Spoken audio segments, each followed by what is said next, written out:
Good morning students. आज हम लोग लेक्चर नंबर 8 सॉइल के बारे में पढ़ेंगे। प्रॉपर्टीज ऑफ सॉइल का ये प्रॉपर्टीज नंबर सेकेंड है हमारा। पहला प्रॉपर्टीज हम लोगों ने देखा था वाटर कंटेंट के बारे में, याद है आप सभी को? फॉर्मूला याद होना चाहिए। वाटर कंटेंट पहला था, ठीक है, जिसका फॉर्मूला क्या था? WS था, ठीक है, याद रखना। सेकेंड फॉर्मूला है हमारा वॉइड रेशियो के बारे में। वॉइड रेशियो को हम लोग ई से दिखाते हैं, याद रहेगा बात को, क्या चीज से दिखाते हैं? ई से, स्मॉल ई से वॉइड रेशियो को दिखाया जाता है, ठीक है, इसको याद रखना आप लोग। अब इसका फॉर्मूला क्या कहता है, तो ध्यान से देखो पहले क्या कहता है। कहता है वॉइड रेशियो का जो फॉर्मूला होता है, पहले सबसे पहले जानते हैं वॉइड किसको कहा जाता है, ठीक है। हमको पता है ये कोई भी एक सॉइल होता है, इसमें तीन चीज होते हैं। क्या क्या तीन चीज होते हैं? पहला एयर, वाटर और सॉइल सॉलिड। याद है आप सभी को? सॉइल सॉलिड के नाम से जाना जाता है। इसको हम लोग कहते हैं वॉल्यूम ऑफ एयर, इसको कहते हैं वॉल्यूम ऑफ वाटर, और इसको इतना दूर को कहते हैं वॉल्यूम ऑफ सॉलिड। समझ में आया बात को? और टोटल मिला के क्या होता है हमारा? वॉल्यूम। याद रहेगा बात को? यहाँ तक वॉल्यूम टोटल मिला के कहा जाता है। तो यहाँ पर कोई भी सॉइल में वॉइड होता है, पहले ये जान लो बात को। चाहे कोई भी सॉइल होगा, इसमें वॉइड होगा ही होगा। वॉइड मतलब खाली जगह, वॉइड मतलब खाली जगह का नाम से जाना जाता है, जिसको और एक नाम से जानेंगे तो कहेंगे स्पेस। याद रहेगा बात को? खाली जगह या स्पेस के नाम से। तो स्पेस जो होता है, जो वॉइड जो होता है, किससे किससे मिलके बना हुआ होता है? तो याद रखना वॉइड जो है दो भागों में बांटा जाता है, एयर प्लस वाटर। इन दोनों को जब जोड़ेंगे तो हमारा मिलता है वॉइड मिलता है, ठीक है। तो उसी तरह वॉइड रेशियो का जो ई से दिखाते हैं, इसका फॉर्मूला होता है volume of void by volume of solid. देखो VS लिखे हैं, भी नहीं लिखे हैं सिर्फ, ठीक है। यही इसको फॉर्मूला के नाम से जाना जाता है। क्या पढ़ते हैं पहले वाले को? वॉल्यूम ऑफ वॉइड, ठीक है। इस वॉल्यूम ऑफ वॉइड में किसका किसका जोड़ के बना हुआ है? Volume of air plus volume of water, और इसको बोलेंगे वॉल्यूम ऑफ सॉलिड। इसको इस तरीका से भी लिख सकते हैं, कैसे? Volume of air plus volume of water by volume of solid. क्या बताओ तो, ये गलत है क्या मेरा फॉर्मूला? क्यों नहीं गलत है? क्योंकि हमको पता है volume of air plus volume of water दोनों मिला के होता है वॉल्यूम ऑफ वॉइड होता है, इसलिए हम इसको इस तरीका से भी लिख सकते हैं। तो अब देखो यहां से क्या है, कहता है void ratio can be defined with the ratio of volume of void to the volume of solid. Volume of void से वॉल्यूम ऑफ सॉलिड का जो रेशियो होता है, इसी को कहा जाता है हमारा वॉइड रेशियो। बहुत ही इंपॉर्टेंट ये टर्म है वॉइड रेशियो, ठीक है, इसलिए आप इसको अच्छे से याद करोगे, ठीक है, बहुत ही अच्छे से। चलो, अब यहाँ पर फॉर्मूला तो जान गए। अब यहाँ पर कुछ नोट हैं जो आपको अच्छे से याद रखना है ऑब्जेक्टिव पर्पस से। ऑब्जेक्टिव, ठीक है, 20 मार्क्स का ऑब्जेक्टिव आता है आप लोगों का, ठीक है। तो यहाँ पर इसको याद रखना है। क्या कहता है इसमें? तो कहता है हमारा E का जो वैल्यू है, E बराबर क्या होता है फॉर्मूला? VV/VS। तो कुछ ना कुछ तो वैल्यू आएगा इसका। इसका जो वैल्यू है कभी भी जीरो नहीं आएगा, यही बात यही कह रहा है। E का जो वैल्यू है कभी भी जीरो नहीं आएगा। क्यों नहीं आएगा भाई?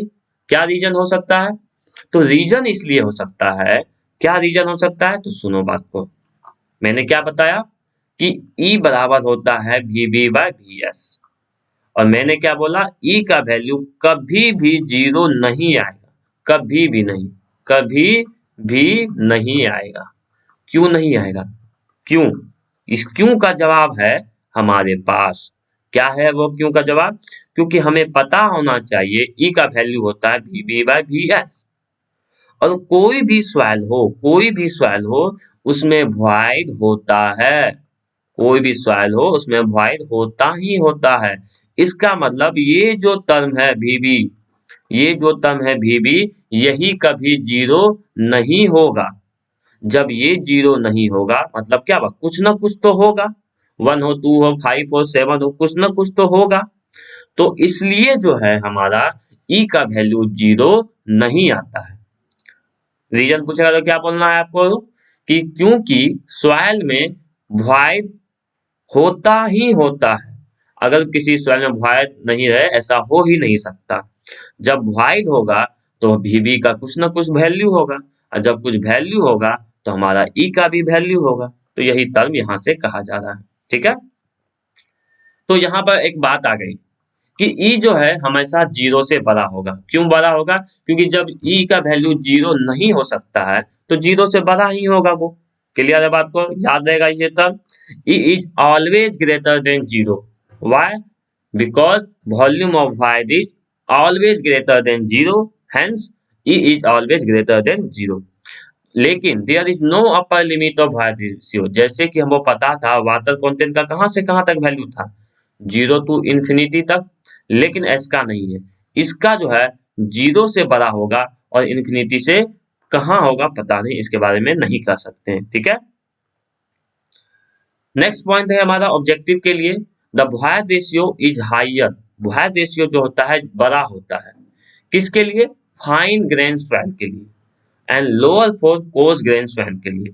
तो अब सबसे पहले जानते हैं दो टाइप के सॉइल होते हैं, एक होता है फाइन ग्रेन, एक होता है कोर्स ग्रेन। ठीक है, तो कहता है E का वैल्यू दोनों में होगा, E का वैल्यू दोनों में होगा। समझो बात को, E का वैल्यू तो दोनों में होगा। तो अब आपसे क्वेश्चन पूछेगा कि E का वैल्यू किस में ज्यादा होगा, फाइन ग्रेन में या कोर्स ग्रेन में? तो E का वैल्यू पहले किस में ज्यादा होगा? फाइन ग्रेन में। और इसमें क्या होगा? लो होगा। क्यों होगा? मैंने रीजन पूछो क्यों होगा। ये क्वेश्चन अगर एक इंजीनियर के दिमाग में आता है तो कर रहा है, तो इसलिए होगा फाइन ग्रेन। ये सोचो बहुत ही छोटा कोई हमारा है, एक सोचो यहां से,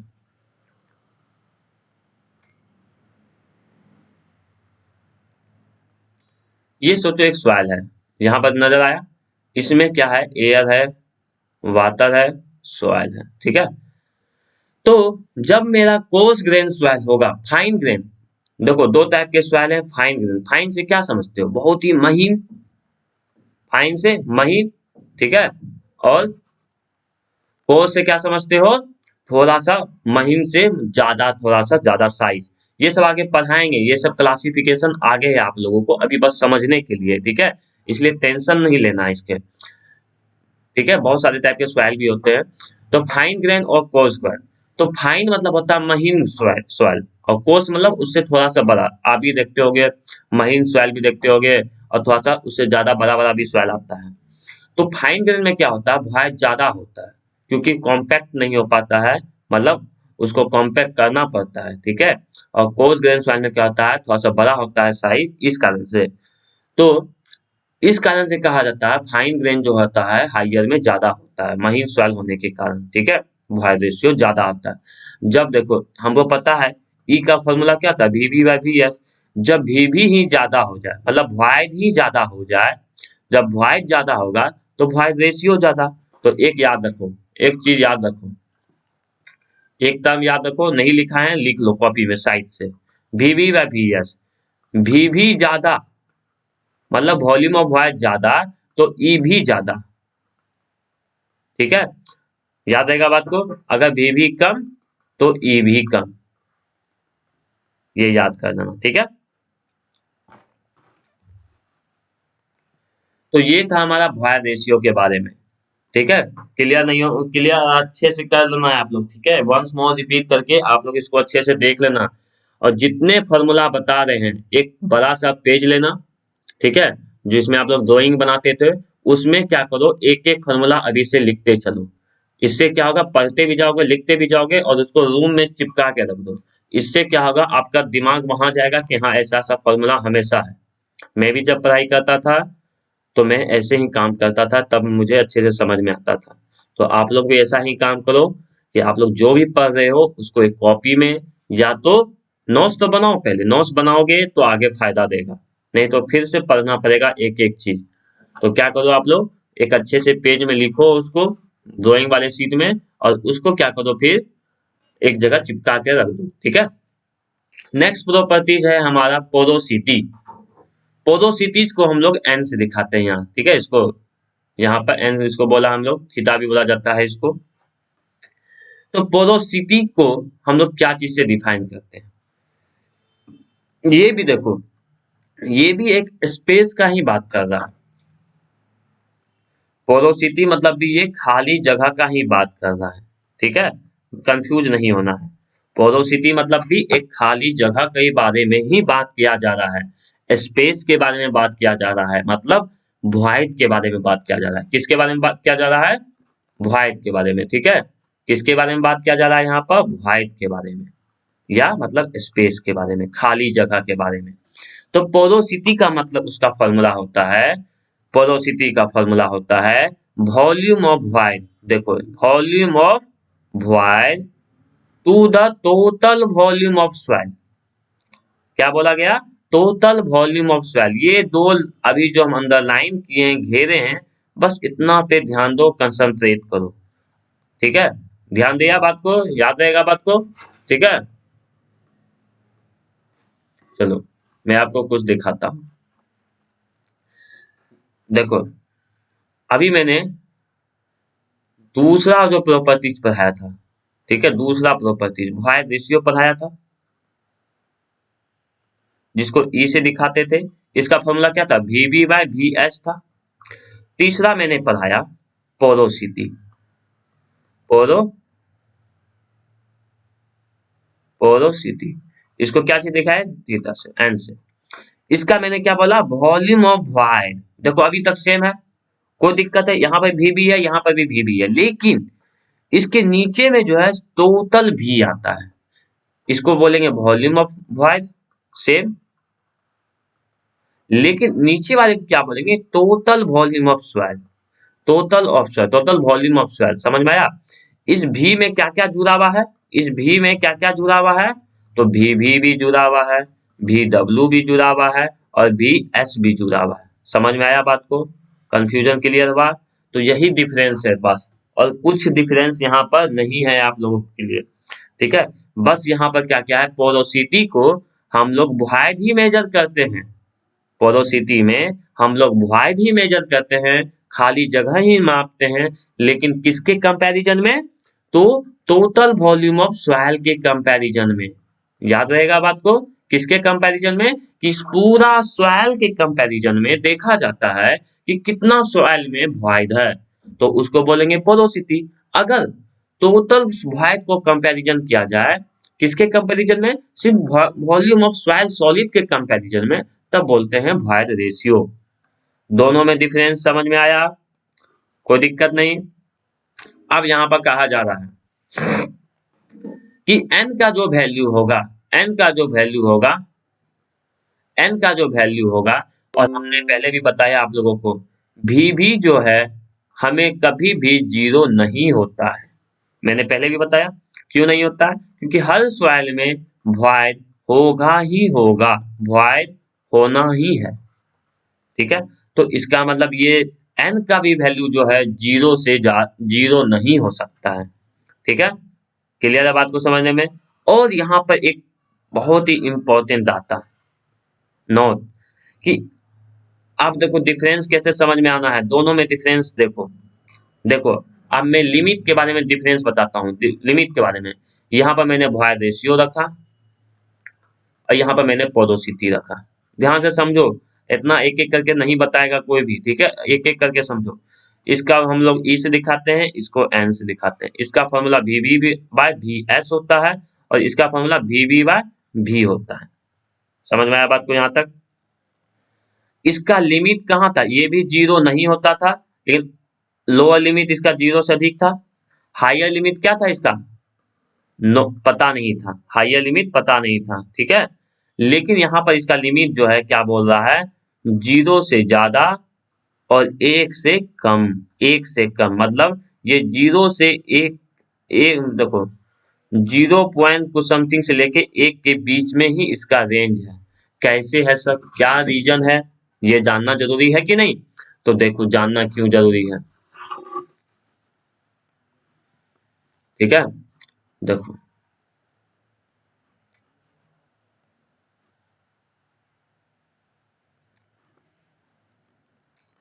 क्यों जरूरी है पहले समझो। मैंने फॉर्मूला क्या बताया, वी बी बाई वी, ठीक है। इस भी का क्या होता है मतलब, इसमें हमारा क्या क्या जुड़ा रहेगा, volume of water, volume of air और वॉल्यूम ऑफ सॉइल। कोई दिक्कत, कोई दिक्कत यहाँ तक समझने में? अब बताना यहाँ से कंसंट्रेट हुआ। थोड़ा सा दिमाग खोलो आप लोग, थोड़ा सा दिमाग खोलो, थोड़ा सा दिमाग खोल के ध्यान से सुनो, ठीक है। ध्यान से सुनो, मैं क्या बताने जा रहा हूं कि n का वैल्यू 0 से ज्यादा और 1 से कम कैसे होगा, मतलब पोरोसिटी का वैल्यू 1 से कम क्यों होता है। ऐसा क्वेश्चन पूछेगा ऑब्जेक्टिव में, आप अगर समझ जाओगे क्यों होगा तो आपको याद करने की जरूरत नहीं पड़ेगा। इंजीनियरिंग में यही आपको फायदा है, याद नहीं करना पड़ता है, समझना पड़ता है। और सवाल एक ऐसा सब्जेक्ट है, रटोगे तो समझ नहीं आएगा, समझोगे तो काफी मजेदार है ये सब्जेक्ट, ठीक है। और मोस्ट इंपॉर्टेंट मैंने पहले भी बताया है, सबसे ज्यादा कोई भी एग्जाम में अगर मार्क्स उठाता है तो सवाल ही उठाता है, ठीक है। चाहे वो गेट हो, गेट का एग्जाम में जाओ आप लोग, ठीक है, ठीक है, चाहे वो गेट का एग्जाम में जाओ आप लोग, कोई भी एग्जाम में, तो इसके लिए आप लोग ध्यान रखना।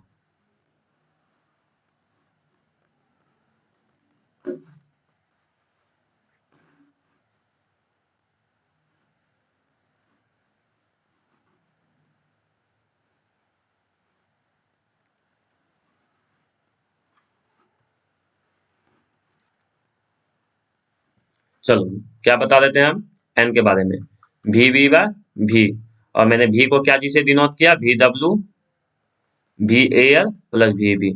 अब बताओ ये वन कब होगा, ये वन कब होगा, जब मेरा ऐसा रहेगा तब ना वन होगा, तब ना इसको काट के वन बोलेंगे। मतलब अगर भी बराबर भी भी हो जाए तभी ना वन बोलेंगे हम लोग, सिंपल सा बता। अगर देखो ये ऊपर में दो लिखे और नीचे में भी लिखे हैं, तो अगर आपसे कोई पूछे कि इसका वैल्यू हमको वन करना है तो भी का वैल्यू कितना होगा, तो 2/2 रहेगा तब ना, मतलब भी का वैल्यू क्या जितना भी के बराबर, मतलब क्या भी बराबर भी तभी वन हो सकता है। ये तो क्लियर हुआ, पहले क्लियर हुआ कि नहीं? फिर से सुनो, एन बराबर भी बाय भी, हम बोल रहे हैं कि ये वन कब होगा, तब होगा जब वॉल्यूम ऑफ वाइट बराबर टोटल वॉल्यूम हो जाए, ऐसा कंडीशन में। जैसा मैंने अभी बताया कि एन बराबर मैंने क्या रखा, फिर से समझो, फिर से समझो ये लाइन को, यही इंपॉर्टेंट है समझना कि एन बराबर,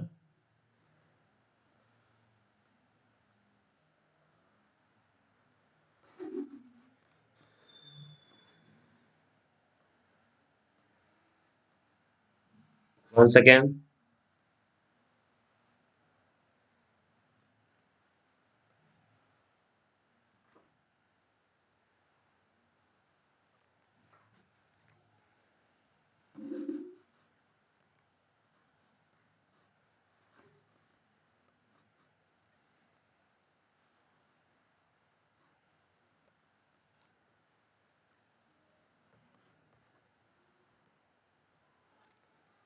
जैसे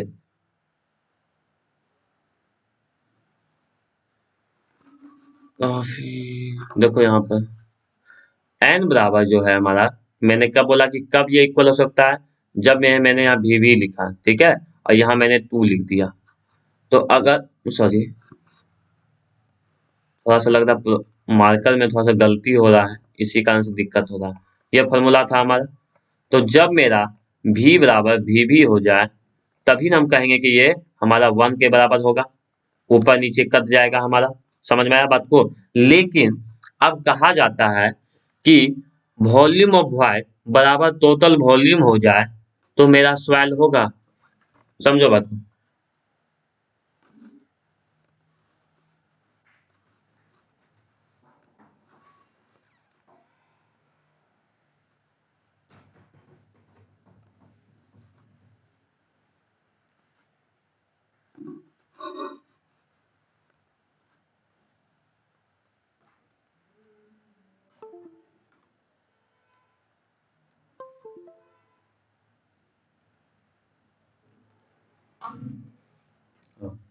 टोटल, जैसे हमें थोड़ा सा प्रॉब्लम आ गई थी लिखने में, इसलिए थोड़ा दिक्कत हो रहा था। ठीक है, अगर वी बी बराबर वी हो जाए तब ना 1 होगा, लेकिन एक कोई सवाल है। अब ये क्या कर रहा है, ये पूरा void ही है, खाली जगह ही है, तो इसमें सवाल है क्या? सवाल है नहीं ना है, तो मतलब क्या हुआ, कभी भी वी बी बराबर भी नहीं होगा। समझ में आया बात को? नहीं होगा, इसलिए n जो है हमेशा क्या होगा, छोटा होगा 1 से। समझ में आया बात को? हमेशा छोटा होगा 1 से। इसको याद रखना, इस बात को जो मैंने बोला अभी। ठीक है,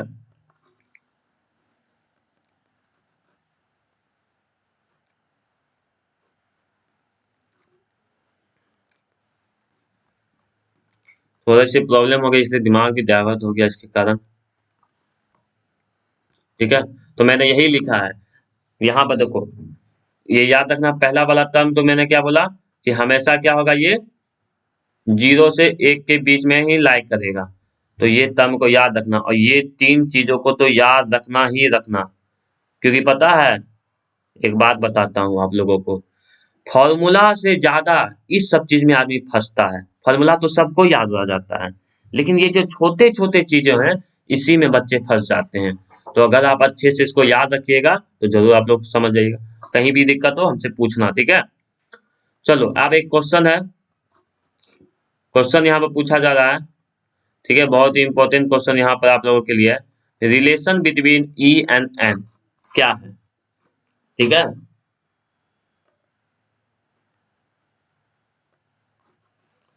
क्या क्वेश्चन है हमारा?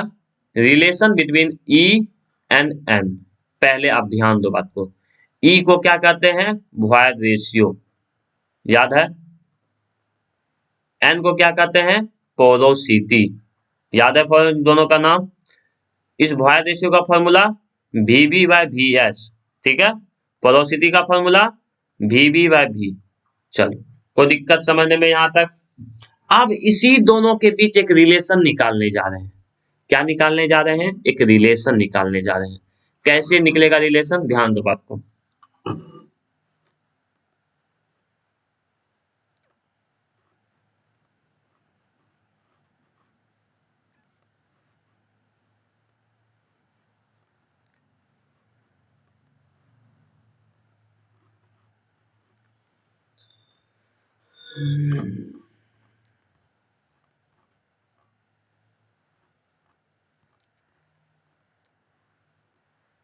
चलो, कैसे निकलेगा रिलेशन? सोचो, दिमाग लगाओ।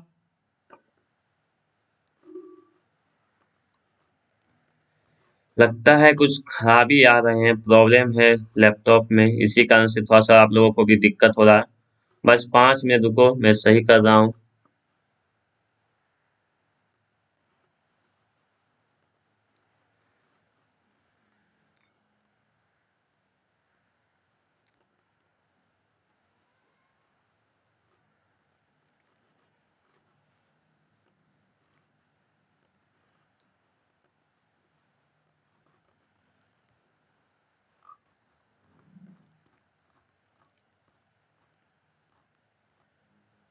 चलो, हम लोग यहीं पर थे। चलो, अब ध्यान से सुनना बात को। अब आ गया है हाथ में कॉपी कलम। ध्यान से सुनो, मैंने ई बोला और एक एन बोला, इसको क्या बोलते हैं? Void ratio. ठीक है, फिर से रिपीट कर देता हूँ जो भी थोड़ा सा दिक्कत हुआ। एन को बोलता हूँ पोरोसिटी, पोरोसिटी। फॉर्मूला क्या होता है इसका? V B by V. इसका फॉर्मूला क्या होता है? V B by V S. कोई दिक्कत समझने में यहाँ तक? कोई डाउट यहाँ तक किसी को नहीं होनी चाहिए। चलो, अब हम लोग क्या करेंगे, यहाँ पर से एक टर्म निकालते हैं। क्या निकालते हैं? तो हम सबसे पहले लिखे हैं एन बराबर, क्या है फॉर्मूला? एन को क्या बोलते हैं? पोरोसिटी। तो इसका फॉर्मूला क्या होता है? V B by V. ठीक है, अब याद करो, एक सवाल में यहाँ volume, volume of air, volume of water और वॉल्यूम ऑफ सॉलिड होता है। कोई दिक्कत? तो हमको पता है वॉल्यूम ऑफ वॉइड इसको कहा जाता है। Volume of air plus volume of water को जब मिलाते हैं तो उसको बोला जाता है वॉल्यूम ऑफ वॉइड। तो इसको हम लोग ऐसे लिख सकते हैं क्या? V B. ठीक है, और टोटल वॉल्यूम को हम लोग ऐसे लिख सकते हैं क्या? देखो तो, देखो तो, ये हमारा क्या हुआ? टोटल वॉल्यूम हुआ। ठीक है, तो इसको हम लोग लिख सकते हैं क्या, बताओ तो, VB बाय प्लस VS लिख सकते हैं? कोई डाउट है इसमें किसी को? नहीं होना चाहिए। मैं बार बार बोल रहा हूँ, टोटल वॉल्यूम है हमारा नीचे में, ये चीज हमारा क्या है, टोटल वॉल्यूम है, टोटल वॉल्यूम। टोटल मिलके किससे बनेगा, volume of white plus volume of solid से, इसलिए मैंने भी को इससे लिख दिया है। अब क्या कर रहे हैं, डिवाइड कर रहे हैं, डिवाइड कर रहे हैं, किससे डिवाइड कर रहे हैं, वी एस से, ऊपर नीचे। तो देखो कैसे डिवाइड कर रहे हैं, एन बराबर क्या चीज से डिवाइड करना है, वी एस।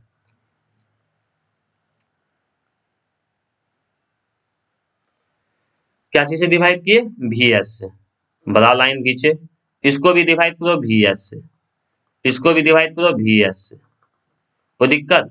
अब देखो तो यहां से ये देखो, ये कट जाएगा, 1 आएगा।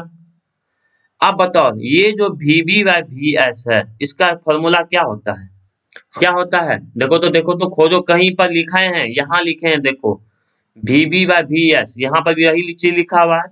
तो इसके बराबर क्या लिख सकते हैं, ई लिख सकते हैं ना। तो एन बराबर ऊपर में ई आ गया, समझ में आया बात को? और ये देखो ये क्या है, V B by V S है, इसको भी हम लोग ई लिख सकते हैं, +1 लिख सकते हैं। देखो तो आया एक फॉर्मूला, फॉर्मूला आया। तो क्या बोलते हैं इसको, कि पोरोसिटी बराबर void ratio divided by void ratio +1। समझ में आया क्या बोलना है इसको, क्या बोलना है, देखो रिलेशन निकाला एक, एन बराबर ई वाई ई +1, इसको क्या बोलते हैं, एन को क्या बोलते हैं, देखो पोरोसिटी बराबर, कैसे पढ़ना है इसको, ई को क्या पढ़ना है, void ratio by void ratio +1। सिर्फ मैथमेटिकल टर्म है, आपको याद रखना है। तो देखो ये एक और फॉर्मूला निकला कि नहीं, कितने फॉर्मूला अभी तक हम लोगों ने देखा, पहला water content V B by sorry V W by V S, समझ में आया बात को? दूसरा हम लोगों ने फॉर्मूला देखा था क्या, एक और फॉर्मूला हम लोगों ने देखा, याद करो ये वाला, कौन सा वाला, रिवाइज की भी करवाते चल रहे हैं आपको कि कभी भी दिक्कत नहीं हो, ये वाला डब्ल्यू डैश, ठीक है, डब्ल्यू डैश वाला भी हम लोगों ने फॉर्मूला देखा था, क्या था, W+1+W। फिर हम लोगों ने देखा पोरोसिटी वॉइड रेशियो का फॉर्मूला VB बाय VS, अभी तक ये फॉर्मूला आया। फिर एन का फॉर्मूला देखा VB बाय V, और एक और फॉर्मूला आया एन का E+E+1। अभी तक हम लोगों ने इतने सारे फॉर्मूला को हम लोगों ने डिस्कस किया है, समझ में आया बात को यहाँ तक, कोई दिक्कत? तो मैंने यही देखो बताया है यहाँ पर आप लोगों के लिए रिलेशनशिप। तो अब इसी को क्या किया है, ऊपर नीचे बस तोड़ देना है, तो ये भी फॉर्मूला आ जाएगा, मतलब 1+E को इधर मल्टीप्लाई करके इसी को तोड़ के यहाँ पर लाए हैं। ठीक है, ये तो मैथमेटिकल है, क्रॉस मल्टीप्लीकेशन है। अब यहाँ पर एक इंपॉर्टेंट से बात है जो याद करनी है आपको, क्या है, कहता है यहाँ पर void ratio has more significance as compared to the porosity due to Vs is constant and does not change due to change in location, time and temperature। अब ध्यान दो बात को, वॉइड रेशियो का फॉर्मूला क्या था, याद करो तो, VB बाय VS था, और पोरोसिटी का फॉर्मूला क्या था, VB बाय V। देखो यहां पर भी VB है, यहाँ पर भी भी है, यहाँ पर भी भी है। तो आप कैसे बोल सकते हो कि ज्यादा इंपॉर्टेंस, ज्यादा सिग्निफिकेंस, ज्यादा एक्यूरेट कौन है? तो ज्यादा एक्यूरेट जो है हमारा वो ये है, वॉइड रेशियो है। क्यों है, आपका मन में ये क्वेश्चन आएगा। तो क्यों है इसका जवाब सुनो, क्योंकि वॉइड रेशियो में नीचे में आता है VS और इसमें आता है V। तो कहता है हमारा क्वेश्चन कि VS जो होता है वो क्या होता है, कांस्टेंट होता है, ये कभी भी टाइम, लोकेशन, टेम्परेचर के साथ कभी भी चेंज नहीं करता है। इसलिए वॉइड रेशियो को हम लोग ज्यादा इंपॉर्टेंस, ज्यादा सिग्निफिकेंस देते हैं। वेयर एज कि मेरा जो टोटल वॉल्यूम होता है सॉइल का वो चेंज हो सकता है, इस कारण से ये लेस इंपॉर्टेंस माना जाता है। तो समझ में आ रहा है बात को? चलो देखो मैंने जैसा पहले बताया था ये बात, पोरोसिटी एंड वॉइड रेशियो जो होता है दोनों हमको बताता है वॉल्यूम ऑफ वॉइड कितना है। मैंने पहले भी बताया पोरोसिटी हो या वॉइड रेशियो हो दोनों एक ही चीज है, हमारा वॉल्यूम ऑफ वॉइड ही बताता है। समझ में आया बात को? लेकिन इंपॉर्टेंस किसका है, ज्यादा सिग्निफिकेंस किसका है, हमारा वॉइड रेशियो का होता है। ठीक है, तो कहता है तो वॉइड रेशियो जो मेजर करते हैं with respect to the constant property, उसी बातों को लिखा गया, that is V S. Whereas porosity जो मेजर किया जाता है वो टोटल वॉल्यूम ऑफ सॉइल के कंपैरिजन में किया जाता है। समझ में आया? पोरोसिटी किसके कंपैरिजन में किया जाता है, टोटल वॉल्यूम ऑफ सॉइल के कंपैरिजन में। और टोटल वॉल्यूम ऑफ सॉइल का फॉर्मूला V बराबर VV प्लस VW। इसलिए हमारा वॉइड रेशियो जो है ज्यादा सिग्निफिकेंस होता है पोरोसिटी के मुकाबले। तो आई थिंक आप लोगों को अच्छे से समझ में आया होगा। और ये पांचों फॉर्मूला देखो मैं इसी तरह करता था, देखो पांच को मैं 1 2 3 4 5 फॉर्मूला मैंने पढ़ा, 3 4 5, पांचों को दिमाग में रखते चलना है, डेली देखते जाना है, बहुत ही इंपॉर्टेंट है, बहुत सारे न्यूमेरिकल आएंगे इससे। तो क्लियर है आई थिंक आप लोगों को अच्छे से। कल का जो क्लास होगा, कल पढ़ेंगे degree of saturation, air content और उसके भी फिर रिलेशन आएंगे। ठीक है, तो कल की क्लास में और आगे के पढ़ाई को हम लोग देखेंगे।